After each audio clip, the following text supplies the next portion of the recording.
borda, qondan qolsa ayollar ko'ringisi kelmaydi. Bo'ldi, уже funksiyasini tugatdi hamma narsa deb ko'rinmaysizlar yoki bo'lmasa jinsiy hayot bo'lmaydigan bo'lsa, ginekologga shart emas degan narsa noto'g'ri narsa-da shu. Xo'p, yashavyapmizmi? Ayol kishi bo'lib har 6 oyda, hech bo'lmasa 1 yilda bitta krisada ko'rib turish kerak. Mana hozir bachadon bo'yni normada shu holatda bo'lishi kerak. Erta xavfsiz o'simta. Endi hozircha ko'ryapmiz, bu yerdan xavfliga o'xshamayapti. Konturlari rovni, qon tomirlari unaqa darajada emas, lekin baribir qon tomiri bor buni.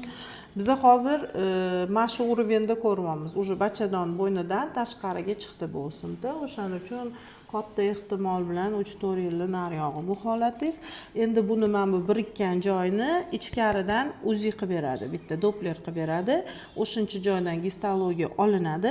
Analizingiz yaxshi chiqadigan bo'lsa, qoladi. Buni o'zini operatsiya qilish kerak. Analizingizda o'zgarish bo'ladigan bo'lsa, demak to'liq olish kerak. Endi bu yerda опушение ham bor-da, matka не полный tushgan. Полный emas-ku, не полный tushgan. Lekin kuchansiz, aksirsiz, yo'talsiz polniy ham chiqyapti-da bu yoqqa.